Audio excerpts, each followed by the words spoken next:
Good morning, everyone.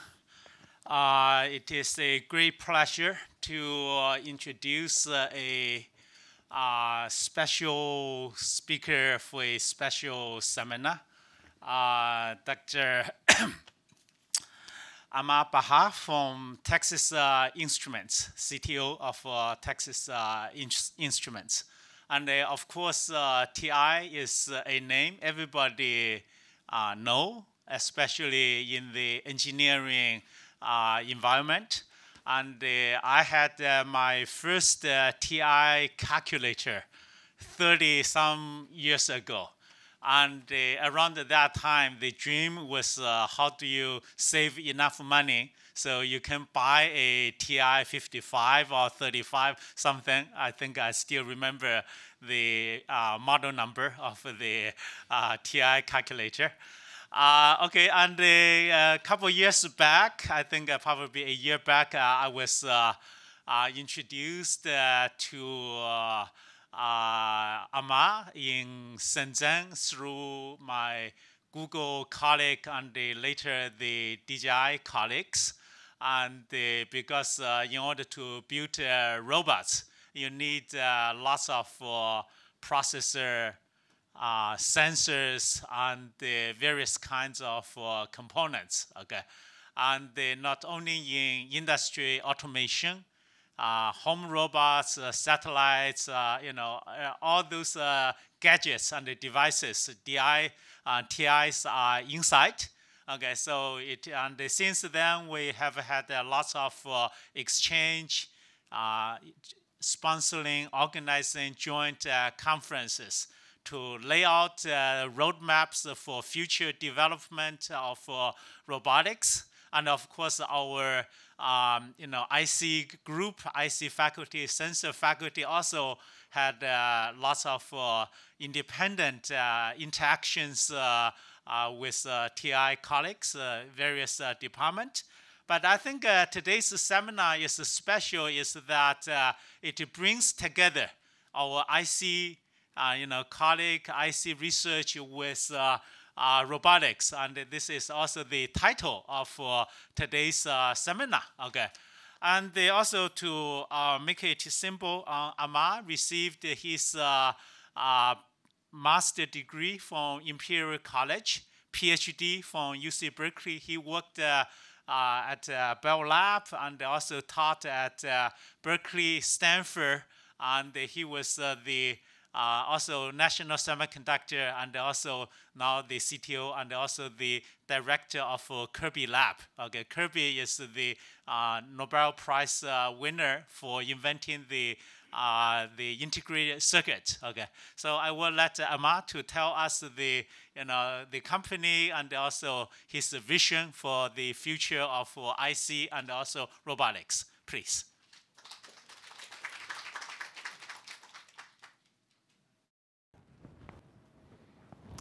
Thank you for introduction, and good morning, everybody.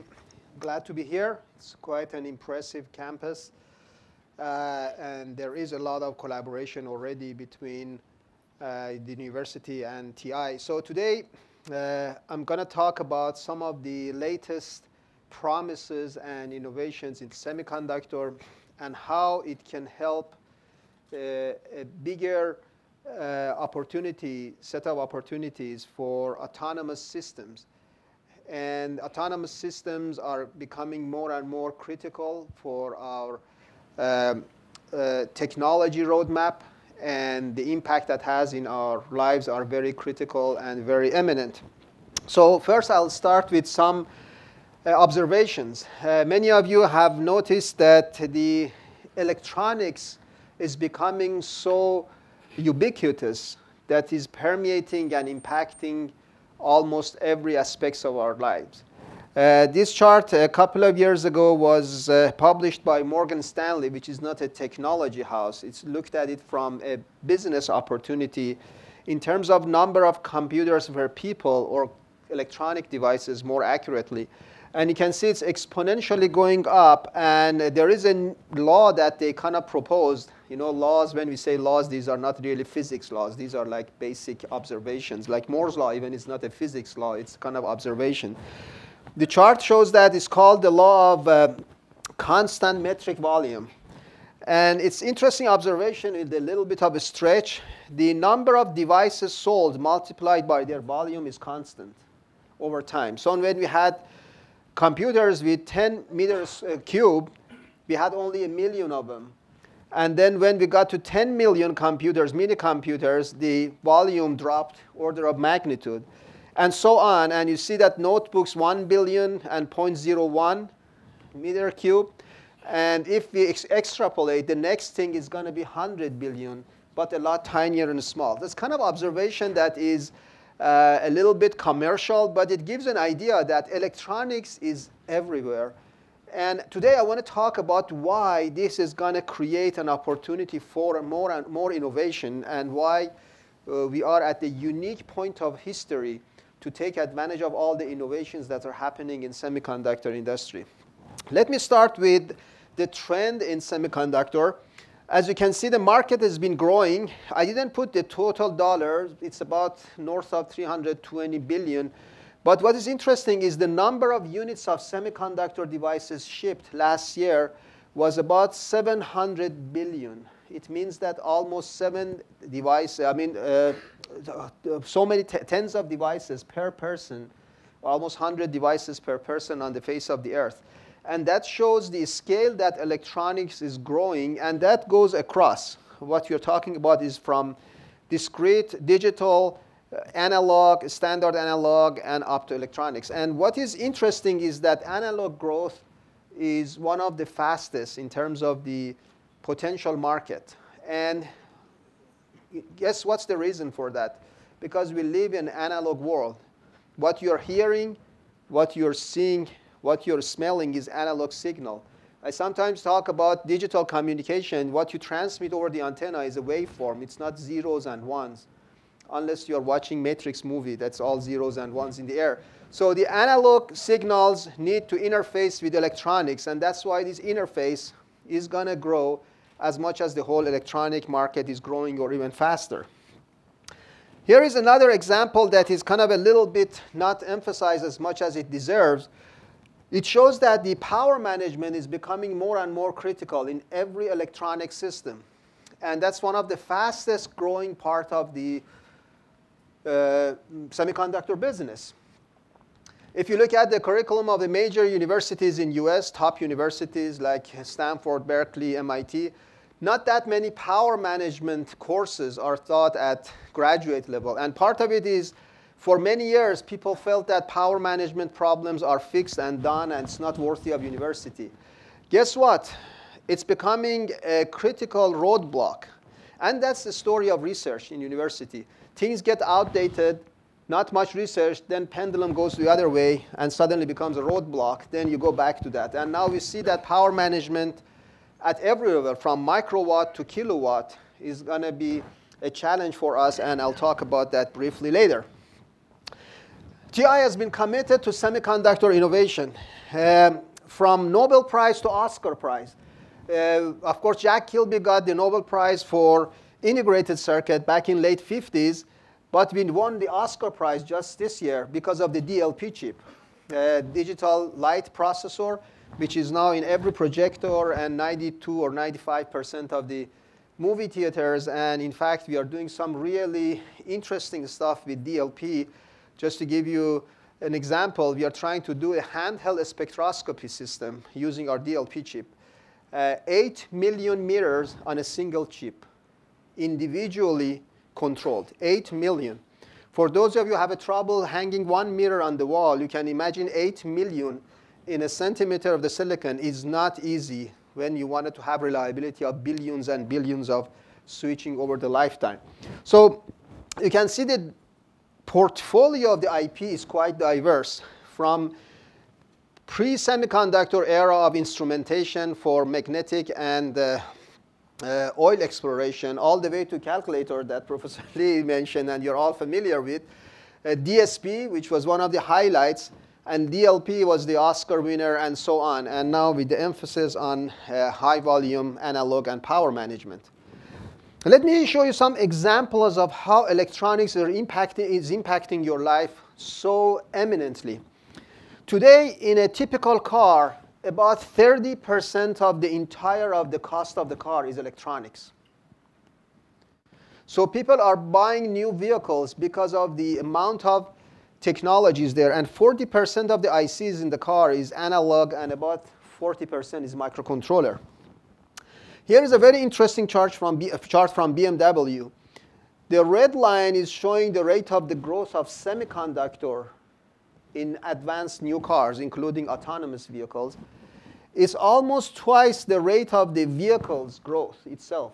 So the amount of electronics packed in a new vehicle is doubling almost.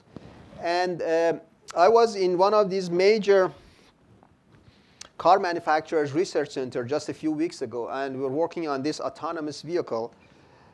One of the exciting experiments we did, which was quite telling, is that we were working on this LiDAR system, laser radar. And this LiDAR system was watching the road to detect any potholes or any roadblocks with the accuracy of sub-millimeters, report that to this active suspension system, this is a piezo system, and react to that so that the car doesn't feel the bump. So you can hover over the bumps, which is a good news for the cities and the municipalities. They don't need to worry about the roads as much as before. But the point is that the tightness of semiconductor sensing and mechanical and electromechanical feedback control is becoming so tight that a few years ago only was possible in a very expensive military vehicle with tens of thousands or hundreds of thousands of dollars price tag. And what we are talking about now is just a commercial car, which you can buy in the stores like in a couple of years. So clearly, we are at the dawn of a very unique era of the electronification, not electrification only, of the entire industry. Another example of that is in 2005, only 30% of electricity in the entire US was going through some kind of semiconductor. The rest of it was going through these metals and transformers and big mechanical or metal-based devices. The expectation is that by 2030, and we are on that path quite a bit, 80% of the electricity, one way or the other, is going to flow through some kind of semiconductor devices, because our power devices are becoming much more efficient, and now we can afford to use the power devices in higher voltage and higher power applications with very high efficiency. In fact, some of you may have heard about some of the solid-state transformers are replacing these traditional transformers, which is amazing. Because these transformers, I always was thinking that how can you beat the metal? Metal has the almost perfect conductivity, and with semiconductor, you always have some kind of loss. But I was talking to one of the major power companies, and their point was that, yes, they are very efficient at some loads, but when you have the variable load, they are not as efficient in every load, whereas semiconductor devices can react to that and be efficient. So there is a lot of opportunities we didn't look at in the past, but the innovation in semiconductor and applications are converging a lot faster and more efficient than in the past. In fact, you can see that the world market for power semiconductor is growing quite a bit. We don't have much time to expand about it, but I'd like to highlight one point and move on to autonomous systems. I think what happened to data is happening to energy. In the past, data was very centric. AT&T was in the middle of every call and every conversation. Now it's highly distributed. You don't need to go through a huge switch. In fact, voice over IP, both wired and wireless, can bypass all of those. Storage was highly central, and distribution was also central, and flow was circuit switch rather than packet switch. Same thing is happening in power. Power used to be just huge power plants.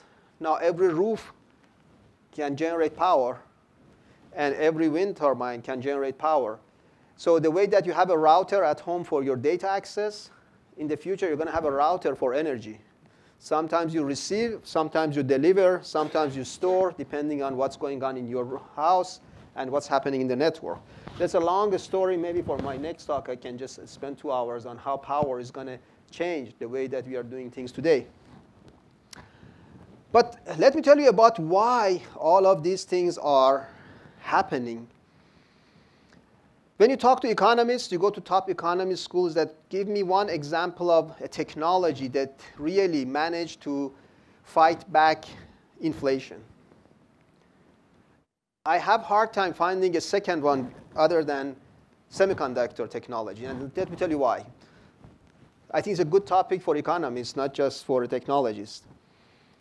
The factories we have for semiconductor production today is about 1,000 times more expensive than 30 years ago. So that's inflation. Now, how did we fight this? We got the yield 10 times better in our manufacturing. So the number of defects are 10 times lower. We got the area of the wafer 10 times bigger, so we can put more ICs on the single wafer. And our factories are 10 times more efficient. So we managed to keep the price fixed over the last 30 years in terms of the real estate of the silicon. So a centimeter squared of silicon today is almost the same as what it was 30 years ago. It's amazing. Now, here's one more amazing thing. On that same real estate of silicon, we can put 1,000 times smaller transistors. So not only we managed to keep the unit of the silicon almost the same cost because of the efficiency, but now we can squeeze 1,000 times more transistors and devices on that silicon.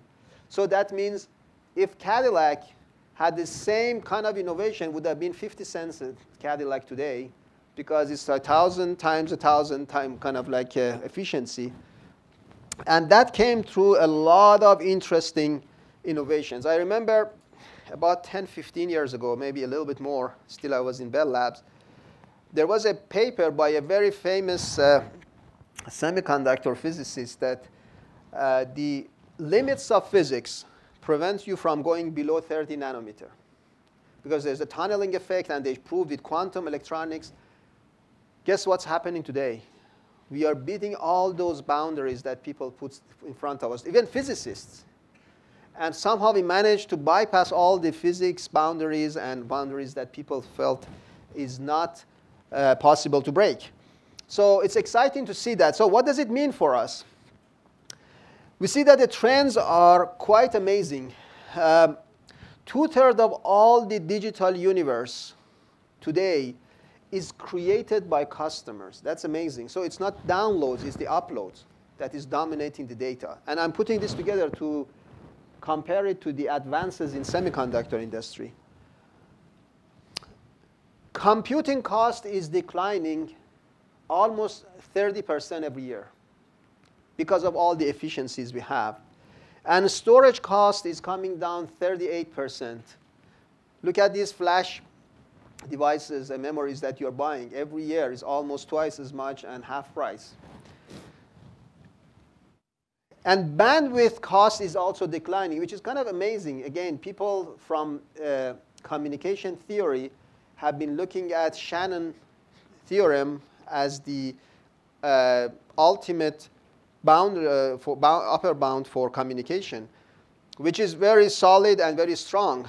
But a lot of new techniques that we are working on, we can get closer and closer to that bound. Of course, the Shannon bound for the time-varying environment and time-varying channel is a little bit more challenging in terms of making it as strict as it is for a wired line.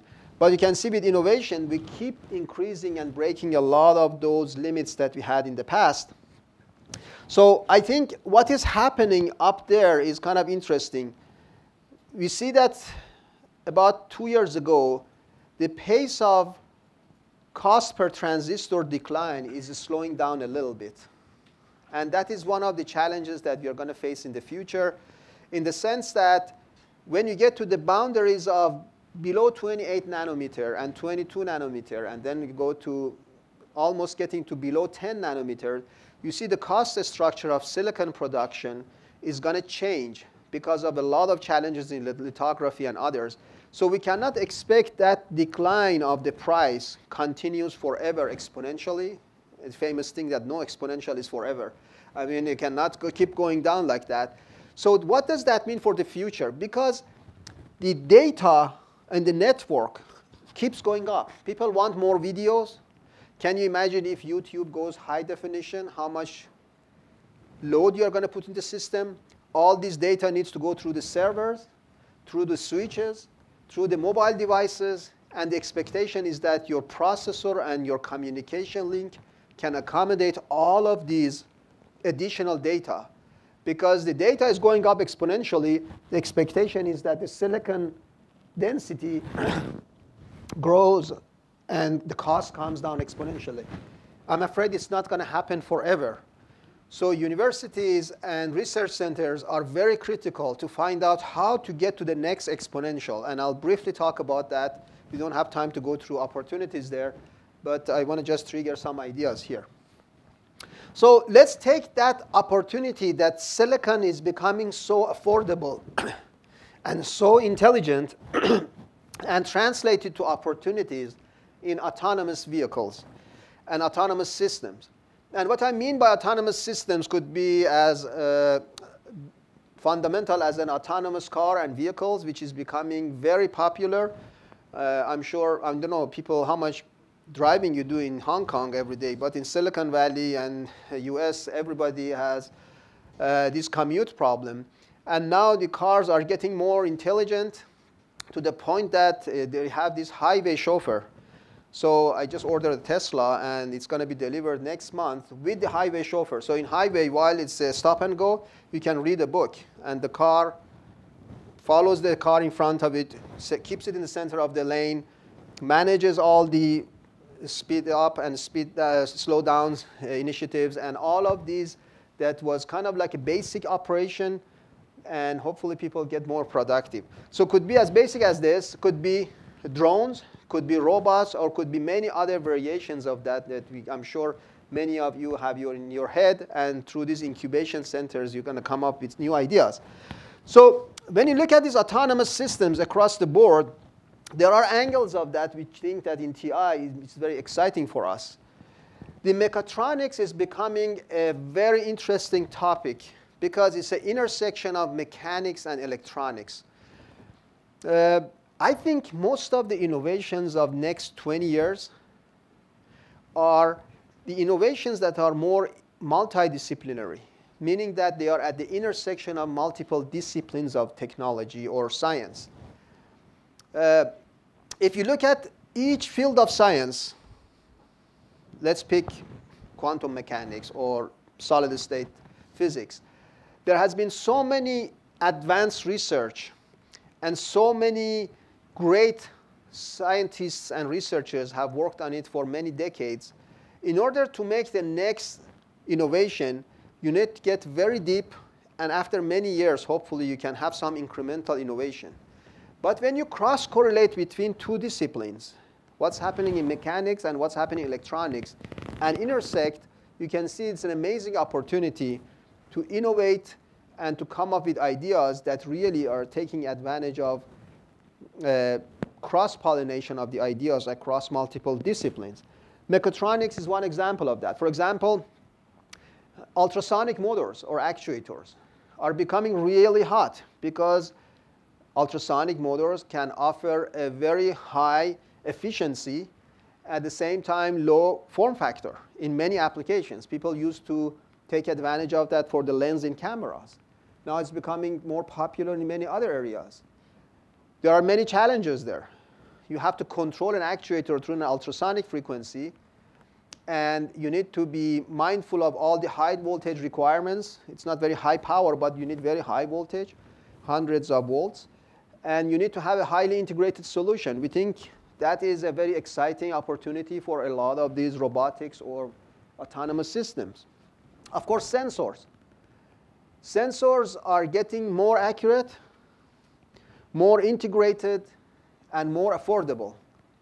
You can sense so many different physical phenomena without necessarily putting these giant sensors. They are highly integrated with electronics through these MEMS technologies that we are spending a lot of time and effort on, and I'll talk about that later.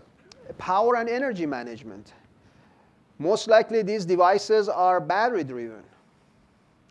And battery becomes a big part of the weight of the device, as well as it's a limitation of charging. You know, one of the biggest challenges with electric vehicles, or maybe multiple challenges, is the range anxiety, or a drone, how far it can go before it runs out of battery.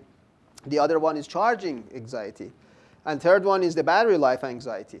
So power management, to intelligently manage the power and manage the battery, depending on the chemistry of the battery, is very critical for the future systems. And we have a very extensive research on different chemistries in the batteries and what are the best ways of managing batteries, especially in a multiple cell environment. Analytics and sensor fusion. People say that cloud is becoming such a fashionable term. But if you send everything to cloud, you're going to burn a lot of power by most likely sending some irrelevant data. So you need to have some local processing as well as some cloud processing. And depending on the relevance of the data, you need to decide to locally process or send to the cloud, depending on real-time constraints, depending on bandwidth constraints, power constraints, and others. So the sensor fusion is going to be happening in a different stages, or multi-stage sensor fusion. And for that, we need to have DSPs with extremely high efficiency in terms of processing and power per MIPS that we have been working on for many years in our DSP group and processor group. Low power radio. How to come up with a technology that can offer the not only lowest power per bit, because people in traditional communication think of low power radio is that how much energy it takes to transmit a bit. That's only one aspect of it. The bigger aspect of it is how much energy you are consuming when you're standing by. Because in many of these systems, you are more in a standby time than communication mode. So one answer is that, OK, why don't we turn off most of the stuff and go to standby? The problem is if you turn off too many blocks, it takes too long to wake up.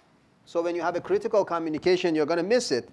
So the question is how to be almost asleep, not quite asleep, and how to save power as much as possible. And I'll show you a radio technology that we are working on with 1 microwatt standby power and a few tens of microsecond wake-up time, which is very unique in terms of how to keep everything down but being able to wake it up as soon as it's needed. And of course, security is fundamental, because when things are connected and devices are talking to each other, you don't want, while you're taking a nap behind the wheel, somebody else take control of the car, or a drone can be intercepted and controlled by somebody else. We think security, of course, part of it is in software, and there is a lot of interesting work.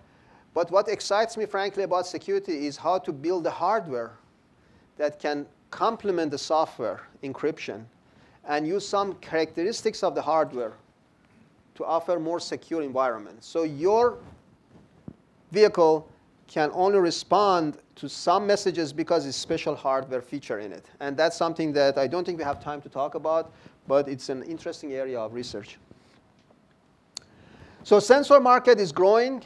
The expectation is that across the board sensors are growing, and it's not just for autonomous vehicles, but also autonomous homes. Home automation is becoming a big thing. Medical sensors are becoming quite popular. We have a project on medical sensors with some local universities in Silicon Valley, big universities, you can guess. And we are working on how to measure some vital signals in the arteries to predict a stroke or chance of a stroke. And these are kind of technologies that used to be very fancy NASA projects. Now you can build it with a couple of dollars of hardware. And it's amazing how it can change the whole dynamics of healthcare. and many other fields. So I have an extensive list of where the sensors are making the difference. But specifically, I would like to talk about some of the areas related to autonomous vehicles. So I skip some of that. Here is the typical sensor structure from a semiconductor viewpoint looks like. We have, let's say, a vibration sensor. In this case, we had a technology to detect the quality of a motor in an industrial environment by analyzing the vibration. And that project was with major oil companies. How can we take a signal and map it to some analytics locally and eventually send it to a cloud and collectively understand where the problem is in the industrial environment. So the analog front end has to be very intelligent. People talked about the fact that, OK, just get a high-quality A to D high-quality amplifier and just plug it in. There are two problems with that. First of all, if you put too much of these devices in terms of over-design and performance that you need, you may end up having too much power consumption and too expensive. The other point is that these sensors are usually not a heavy-duty industrial big sensors. These are MEMS sensors. And MEMS sensors inherently have some problems, sometimes noise problems, sometimes linearity problems, and sometimes issues that are calibrations. So you cannot wait until further down in the signal chain to correct for them. You need to correct for sensor problem as early as possible. So in many of our future designs, I think we should put the MEMS sensor as part of the loop in your control systems. And what I mean by that is, for those of you who are familiar with the technology like a sigma delta modulation, you know that the beauty of sigma delta modulation is we are putting the quantizer in a loop. So with this nonlinear control loop, we can make up for some of the quantization noise issues and in some cases even matching issues. Same concept here. If we plug MEMS as part of our circuit, not as a separate device, we have opportunities to clean up the MEMS signal before passing it down in the signal chain. And that, I think, is an interesting research area that is really a cross-section of two technologies. MEMS, which is miniaturized mechanical system with the electronics and control theory. They're putting it all together to offer the best solution at the lowest power. Power management is critical across the board. And as I said, one of the most challenging parts of the sensor power management is how to offer the lowest standby power, because most sensors are event-driven in the sense that something happens, like a glass breaks in this room or a sound, like a gunshot sound or a fault in a mechanical system. So in the cases that you're dealing with an event-driven system, you have to be always listening. But you don't want it to process the entire data. You need to be selectively pick the data that is relevant to you. So it's kind of like how your brain works. The way that our brain works is that when you're taking a short nap, your hearing system doesn't shut down completely. It listens to some signatures. For example, if it's a siren or something like that, and reacts very quickly to wake up. So we need to kind of work like an intelligent system that deciphers or filters the data and relates to relevant data. There is a signature detection process going on at the earliest stage. Power management job is how to make sure that the entire signal chain is managed such that only relevant parts are listening and the rest of them are off, but they are ready to wake up as needed. And that's the biggest part of the power management. So you can see that power management is very different from AC/DC that was kind of like very traditional ways of power, and it was not as cool as signal processing. It's becoming a lot more interesting and a lot more challenging as we are dealing with new systems with a lot of sensitivity. So what I call this tightly coupled signal processing is the one that really ties to the sensor very closely. And then there is a loosely coupled signal processing that really takes the data and translates it to information. So there's a data collection, there is information, and eventually there is knowledge that you need to take advantage of. What happened in silicon industry has a very parallel line in MEMS industry. One of the areas that I think is becoming extremely promising for us is piezo technology in MEMS, and PZT materials and aluminum nitrides. The way that we can laminate them within the layers of the silicon processing is becoming very promising. And we think with that technology, we can offer a range of opportunities from ultrasonic sensors to pressure sensors and vibration sensors and others. And piezo was one of the first areas that a lot of MEMS activities started right about the time that integrated circuit was invented. By the way, it was about time that Jack Kilby started that integrated circuit. And you see the parallel lines between what happened in silicon-based innovation and what's happening in the MEMS-based sensors. Now, what I would like to emphasize about MEMS-based sensors is that typically, when you look at an industrial sensor, a pressure sensor that are putting on the top of the tanks, these are expensive, highly accurate, and well calibrated. When you get to MEMS sensor, you tend to compromise, in some cases, some of those features. But the advantage you get, you can have many of them. So it becomes a network of sensors. And this network can offer a lot of more features that a single high-performance, high-price sensor cannot afford. So I think what's happening is, and most of these sensors that I'm showing here, one way or the other, are becoming part of the silicon device in the sense that either on the same chip or in the same package. So it still looks like a single chip by the user.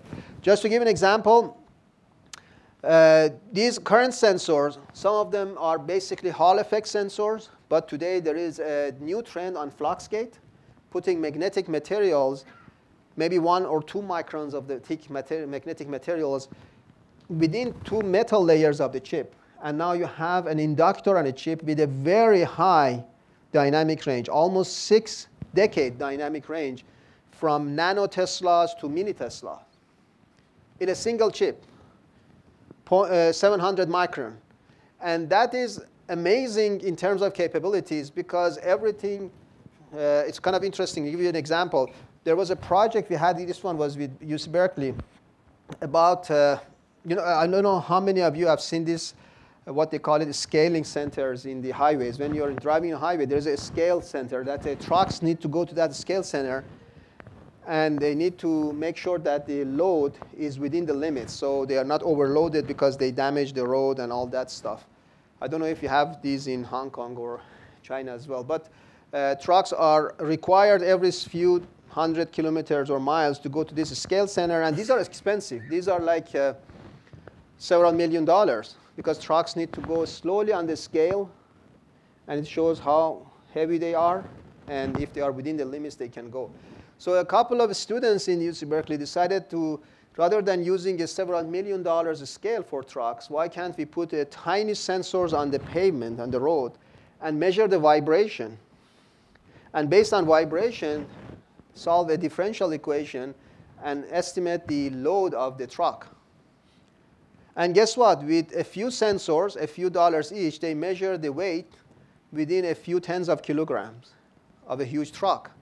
So of course, there was some calibration and all that. So you can see that a vibration sensor or a magnetic sensor can offer a quality and performance that is amazingly efficient, at the same time extremely low cost and affordable.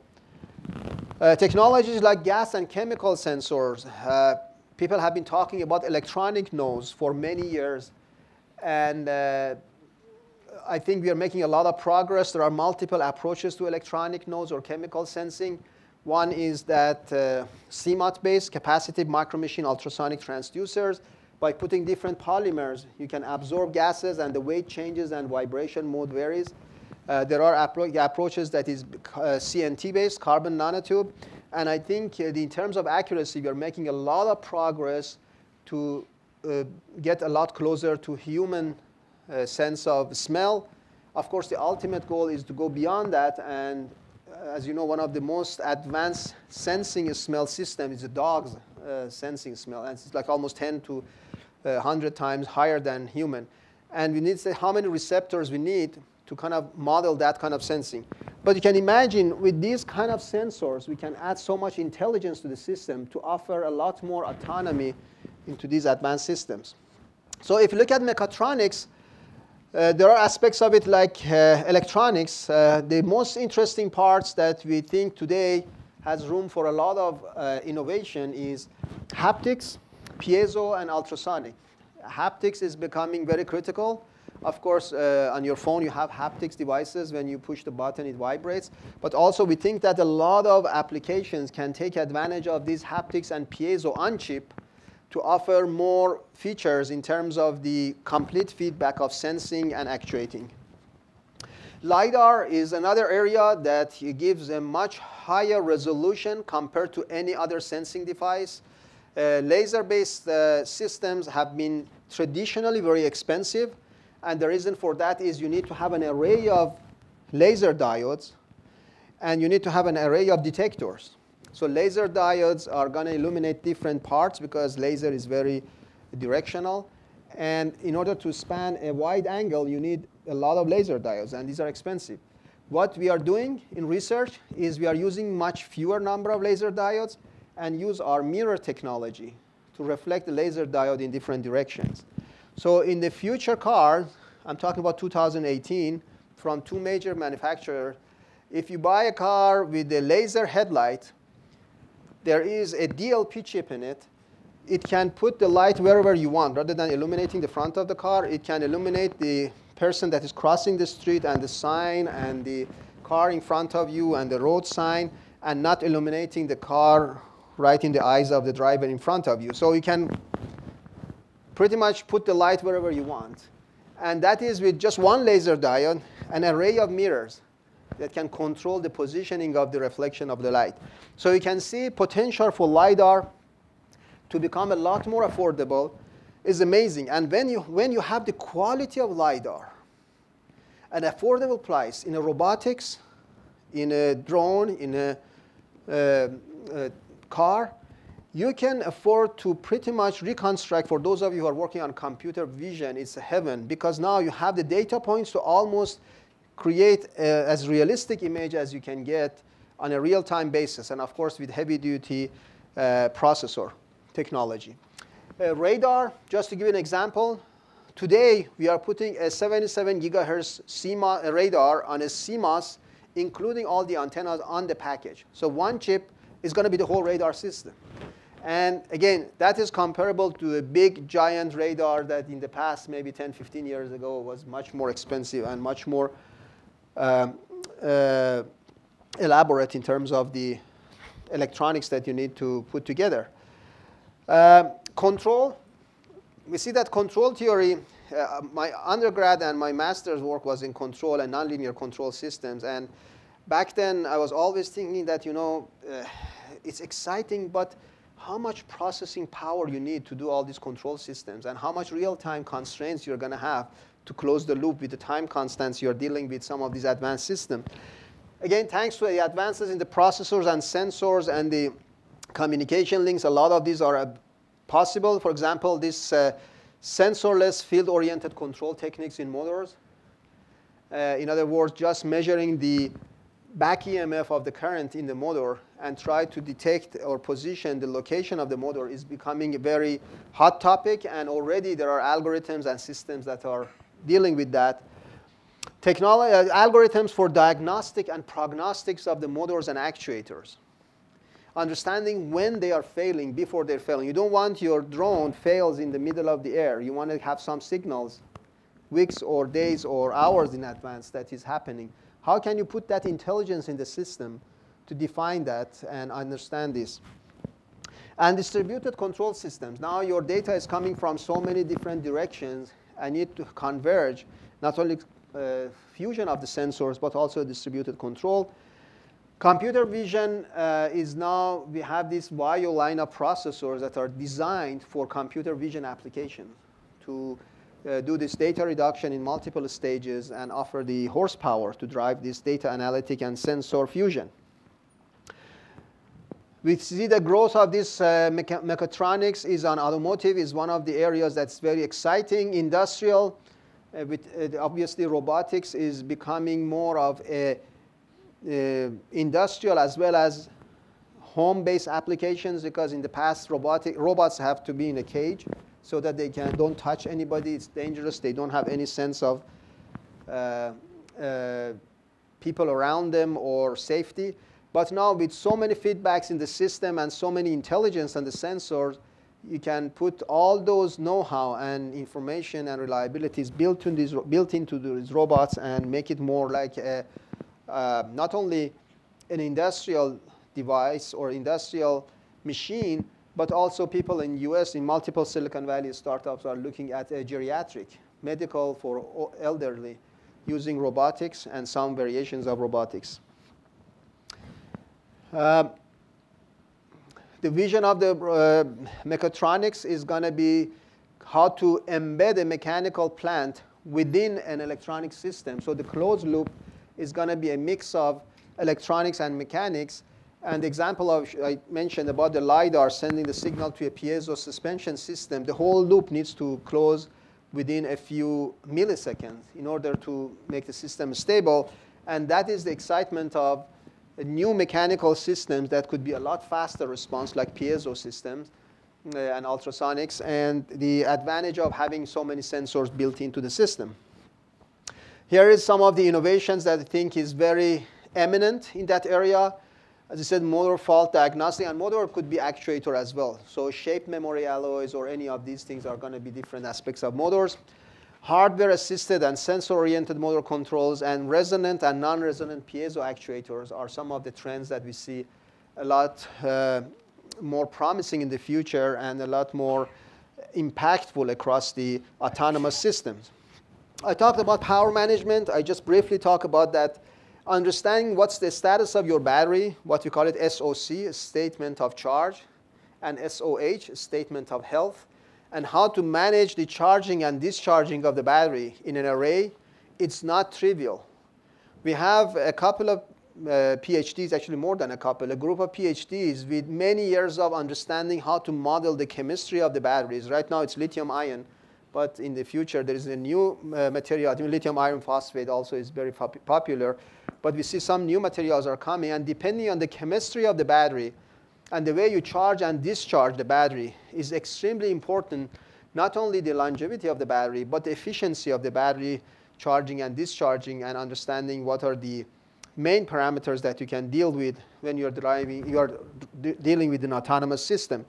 As you can see, a basic battery management chip that's not a single chip in TI has so many components, including a Markov model for the battery charge and discharge. So you can see how involved the algorithms and signal processing are in a typical battery management system, and tons of electronics around that. Low power radio, I'm not going to spend too much time on it, but you can see that a lot of these radios have a very low duty cycle, and you need to have very fast wake up and very fast sleep time, and you need to be able to reclaim some of the energies that are in the circuit when you're trying to shut down the circuit. And that's not a trivial job. And I think it makes a huge difference in terms of overall efficiency of the system. So I mentioned at the beginning of my talk that no exponential is forever. So you cannot expect next generation of silicon is always exponentially better than the previous one. So what's going to happen? This chart is not exactly accurate because it says that in 20 nanometer, the cost of the transistor is going to stagnate and not going any lower. So in 2002, you could buy 2.6 million transistors for every $1. In 2004, 4.4 million. In 2010, 16, and 2012, 20 million. But 2014 is 20 million again. It's not going up. So your dollar is not going to buy more transistors. Now, some people say that it's not going to happen at 20 nanometer. It happens at 15 nanometer or 10 nanometer. That doesn't matter. It's going to stagnate at some point. It becomes going to level off. So what's going to happen after that? I'm not going to go through the whole details because it has to do a lot with wafers and semiconductor manufacturing. But I think what's going to happen is that your battery technology is not getting better as expected in terms of year-over-year improvement. On the average, the performance has been growing 3.5% per year. Whereas the data over the network and how much data you need to handle in your portable devices or your robot or your autonomous vehicle is growing exponentially. So if the battery energy is not going up as fast as, or energy density is not going as fast as your data requirements or signal processing requirements, and even the areas that are growing exponentially only are growing at the rate that is much slower than data rate growth, because even Moore's law is talking about doubling every 18 months, whereas data is getting almost 12 times or 12x to 16x every 2 years. So you can see that the data and what's happening in your network and in your mobile devices is a lot more intense than what's happening in the battery technology and even semiconductor. So we need more innovation. We need to have a lot more great ideas that can offer more impactful, power-efficient technologies across the board. And that's why I think collaboration between universities and industrial research is extremely important and increasingly critical to the growth of the entire high-tech industry, because, as I said, a lot of those limits need to be looked at, and we need to find a way to go above and beyond just scaling of the transistor. Let me just conclude my talk with a couple of comments. What we see in the future of industry is that application and service providers are defining a lot of these parameters, because at the end of the day, the application is something that touches the consumer. So the complexity of the hardware needs to be under a very simple application interface. And we learned that from some of these successes in handsets. People who have the most trivial and most effective interface and application software get the market. So hardware has to be hidden under a very simple set of application and software. People are kind of spoiled or used to exponential growth in semiconductor industry. They think it's forever. And they tell us to go figure it out. We write a new application. You just go figure out what's the next wave of the semiconductor. It's not forever, and we need to be a lot more creative how to get there. And I have some suggestions there. And we see that startups are more into apps and softwares and systems rather than semiconductors, because it takes a lot of money, a lot of investment, and a lot of know-how and longer payoff. So who's going to do the next big thing in semiconductor? So what I'm trying to conclude based on these observations is that we need more exponential innovation in high-tech industry, including semiconductor. So I have an idea, borrowed from a simple math in first year of undergrad. Exponentials can be expanded based on multiple nonlinear functions. So even if you don't have exponential in mind, if you have enough of these stuff, hopefully in the limit becomes an exponent. So find a way to integrate ICs more effectively. Come up with new devices beyond CMOS. Optimize it at system level. Offer new interconnects. And take advantage of interdisciplinary research. And if you keep doing that, maybe you hit the next exponent we need for that. So with that, I would like to thank you all for your attention and conclude my talk.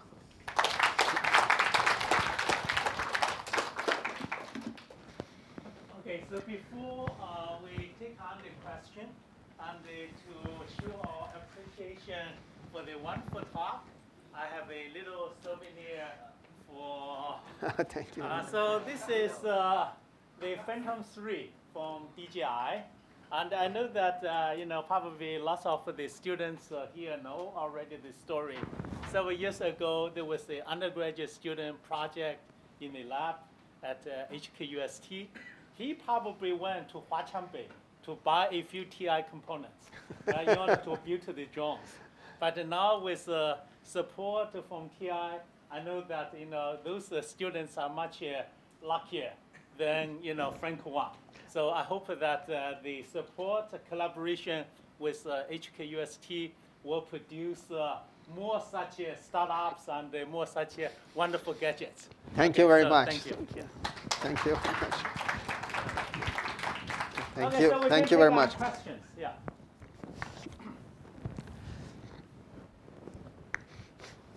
Thank you very much for the visionary talk. I'm glad you mentioned gallium nitride last slide because I'd like to thank you personally because of your great vision 8 years ago when you funded one of our projects on gallium nitride when you were the CTO of National Semiconductors. Yeah. We're continuing to work with TI these days on that. Yes. So my question is, in terms of the power processing and the energy processing at, say, high power level, kilowatt, what kind of role does TI want to play in this field? Instead of only the power management, what about the real power processing at high power level? Yeah, actually, let me thank you for the good question. Let me tell you what's happening in industry, and then, of course, every company has its own roadmap. As you know, traditionally, the high power application, high power and high voltage applications going beyond 1,000 volt has been limited to some specific devices. For example, IGBTs. IGBTs, insulated gate bipolar transistors, have been dominant. And we can see the modules of the IGBTs used in the power electronics quite a bit. In order to have more efficiency, smaller form factor, and higher adoption of power, semiconductor in high power, we need to get to the devices that can switch faster, at the same time have the high efficiency. And of course, gallium nitride is one of those technologies. It's not meant for voltages beyond 1,000 volt, mainly about 600 volt and so. But the advantage is very fast switching gives you a chance to reduce the size of the whole module much more than a typical silicon MOSFET. There are other technologies that we think is as exciting, like silicon carbide. We see that silicon carbide can go above 1,000 volt and offer a technology that is capable of switching faster and reducing the form factor, and still bring opportunities that looks like an IC in a high voltage, high power. I think the way that future is going to be like, it's a combination of device and a new circuit architecture. Because potentially, even if you have a, let's say, 600 volt device or 1,200 volt device, if you stack them up properly, you can address higher voltage. Of course, there's a lot of challenges around that in terms of matching and in terms of some of the control circuit. But my point is that we see a lot of the stuff that today looks like a big box in high power, in the future is going to look like an IC. And that is exciting because, as I said, today only 30% of the energy in US, for example, which has one of the advanced power distribution system, is going through semiconductor. And there is 70% that is not touching semiconductor. Now, when you talk about smart grid means having intelligence at every step of the generation, distribution, and consumption. And for that, you need to have, you cannot have relays to respond to these dynamics of the network. So I would say between gallium nitride and silicon carbide and new circuit architecture, there's a lot of room for offering more compact, efficient systems in high power, high voltage system. And we already are seeing some signs of that. So we are very committed to drive that initiative and those innovations to the max and offer solutions in that area. Yes, Dr. You mentioned several times that autonomous driving in the States, and I'm sure that lots of those automobile companies and also those internet companies like Google or they are all working on this. Can you give us a little bit more information on your assessment of the various kind of organizations working on the autonomous driving? Yep. Yeah, that's a very good point, because the nature of the driving and the nature of autonomy in the devices and the user experience is evolving quite a bit. I remember when we were teenagers, the first thing you had in mind is when do I buy my first car?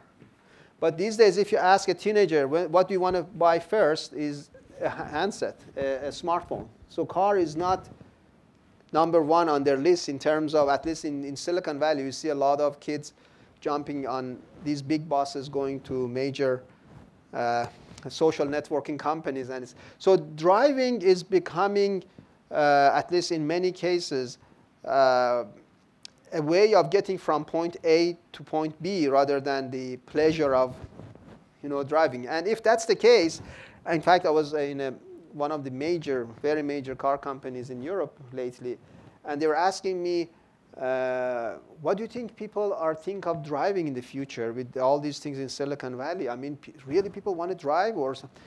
So definitely we see that the value chain is evolving over time. But the experience in the automotive industry shows that this evolution is in phases. People would be very anxious and very agitated if they feel they have no control over the car. I remember, actually, it was kind of interesting about, there was a program at Berkeley called the car platooning. And I remember back then, the idea was that installing a radar in the system and detect the object and brake, so you don't touch anything. And the car was getting a heart attack that, the car is moving and you have no control over the brake and you expect the radar system kick in. So it takes a while for people to get to this level of delegating the control over the car. But what is interesting is that car is becoming a node in the network, highly connected. I was in Japan with one of these major car companies, and they showed me one of the challenges they have with these convertibles is that since they have 24 antennas in the car, 24 antennas, they have problem with placement of the antennas on this. And these are from GPS to cellular to kind of radar antennas and on and on. So you can see that it's really a node in the network. And I'm sure you have heard about this story that in the past, they put sensors in the pavement to measure the number of cars and traffic. These days, since almost every car has a phone in it, just by tracking the number of phones, you can say what's the traffic like. So there's so many ways you can look at the problem that is very different in the past. So while I think the traditional car is making a lot of progress, and it continues. In fact, we see one of the most exciting part of semiconductor market this year and last couple of years have been automotive. I showed the number of semiconductors in automotive. So it continues that. But there are other angles coming to the picture that makes this a whole thing an ecosystem. So for example, many of you have seen the cars that are fully autonomous, but they don't look like a car. You don't know where is the front and where is the back because there is no steering or any. It doesn't look. I think we are. I was talking to one of these companies. You know the name and you know who is working on that one. And they didn't expect a big adoption of those boxes. People don't enjoy sitting in those boxes going around because there is a sense of luxury also in the car. But they felt that it's important to trigger that line of activities. That car could be eventually fully autonomous. So I was in a panel in Detroit about 9 months ago. And my prediction was that by early next decade, about 2020, and so we see a major adoption of autonomous vehicle. And some of these car companies got said, no, it's too early, it's dangerous, it's liability and all that stuff. And in fact, the biggest problem to me is not technology. It's the legal aspects of it. What if an accident happens? Who's liable? Is it the car company or is it the kind of infrastructure, or is it some? I think once we resolve some of these legal aspects of it first, and second is get over this anxiety of delegating to a machine. I remember I had this conversation with my son. He said, how can you delegate your car? I said, look, son, when you brake, you're delegating the task to the car. What if the brake doesn't work? I mean, you push a button, and today is the drive-by-wire. It's not really a kind of like a mechanical system, a wire, a contact, and it sends a message to a microcontroller. So you already are delegating, but that process takes time. So I think a lot of these legal and psychological barriers are the key impediments. Once that are addressed one way or the other, I think adoption is very much faster than what we think. As I said, right now, if you buy a new car, these relatively advanced cars, all the hardware is built in. The algorithm will get downloaded as needed based on how much autonomous driving you want. In fact, the car that I ordered, it says that it has all the LiDAR, radar, some of which designed by TI, and just the software gets downloaded with a new algorithm to control this system. So now, is there another angle to that? I'm sure there is, and the market always surprises us with a lot of things that we couldn't expect. But at every single major car company I've talked to have a very aggressive, they all have a very aggressive plans for this step-by-step autonomous vehicle introduction. So it's exciting, and the same thing in robotics. I mean, I don't know how many of you attended the CES this year, but half of the floor was robotics. And I don't think it's going to be humanoid. I mean, still people are scared of a human-like feature going around. But these tiny devices that can do some specific chores and tasks in the house is becoming more and more adopted by community. I think one of the most exciting parts of technology to me over the last decade was that people are now much more comfortable with technology. People who are using advanced, I mean, my grandma can use advanced feature of the iPad. I mean, can you imagine in the past, they didn't even touch technology. Technology was something you keep your distance from. So that barrier is gone almost, and that gives a lot of opportunity for us. As long as, I mean, that's the key, as long as you make it easy to use. If you need to get a PhD or read 200 pages to use the devices, it's not going to fly, literally. Okay, last question. I think. Yeah.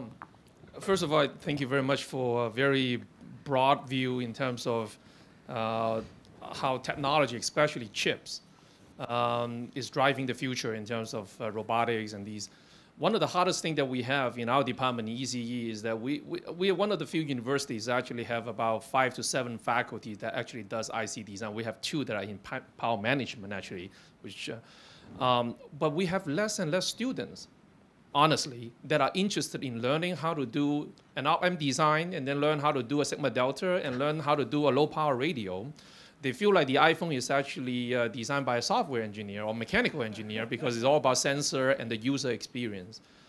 Now, of course, in your office, handling the technology roadmap and also the Kilby lab and TI, usually working with the university, probably the biggest benefit is you can actually attract talent. Right. Now, if we have less students that are interested in this, what would be the way to, we talk about this a little bit on our way here, what would be a newer model to collaborate with university? I know you have a long history with Stanford and Berkeley. I also benefited when I was at Stanford. So maybe elaborate a little bit. I think it's not a technical question, but sure.